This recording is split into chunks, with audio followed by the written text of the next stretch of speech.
Okay, so I'm not going to use my actual tapestry to demonstrate these because they don't really look so good, or it's not so easy to see them on black. So I'm going with a bit of white, just some white cotton. So the first stitch, number 1, is just a running stitch, which is the very basic stitch that everyone knows, just in and out, as regular as you like. You can extend the stitch, or you can alternate long and short. So that's a basic running stitch, and then you come back and you fill in the gaps going along the same line. So that is stitch number 1. That is the very basic stitch that most people know.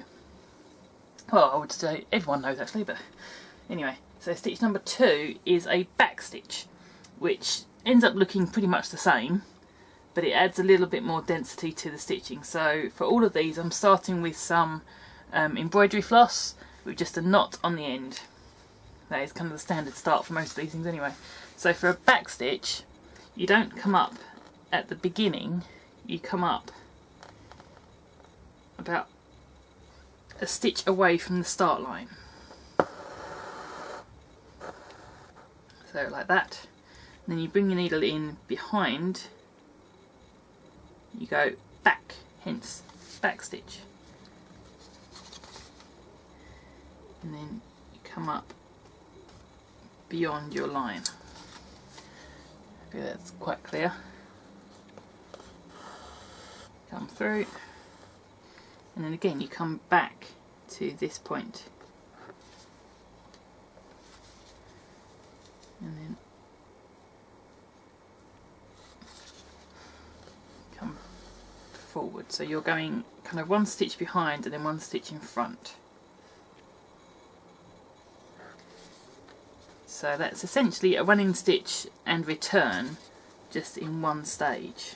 Next I'm going to do a split stitch. So starting from behind, again just with a single knot.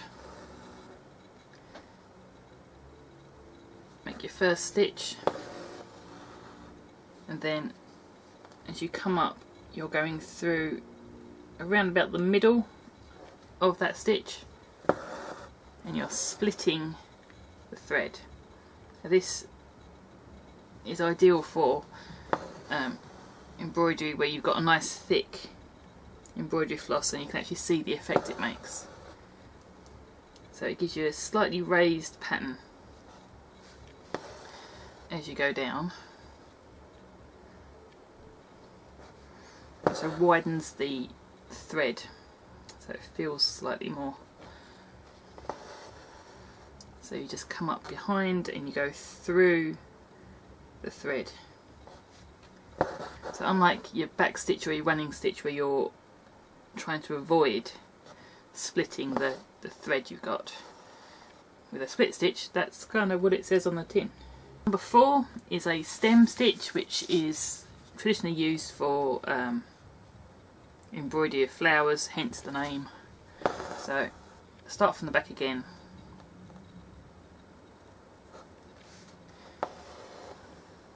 Make one stitch and then come forward by about half a stitch, and then you come back alongside the first one and then forward again by half a stitch, and then alongside the first.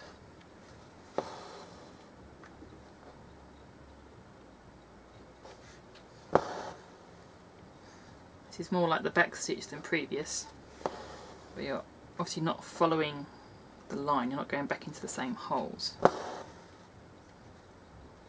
you're just tucking in behind.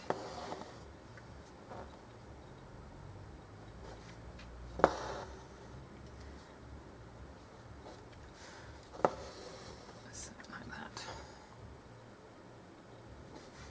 So come up ahead and tuck into the side.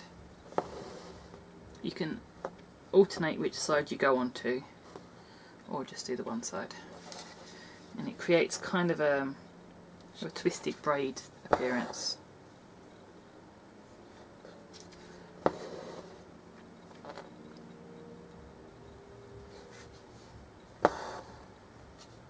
So these are the 4 basic straight stitches that you use in embroidery. Now I haven't actually marked any of these out on my my plan, because I find that these are useful to use at the end to create your stems and any lines that you need to fill in. So I'm just going to continue with this, and that's stitches number 1 to 4. I've got a couple of variations and some extras to go onto these, but I'll add them in tomorrow.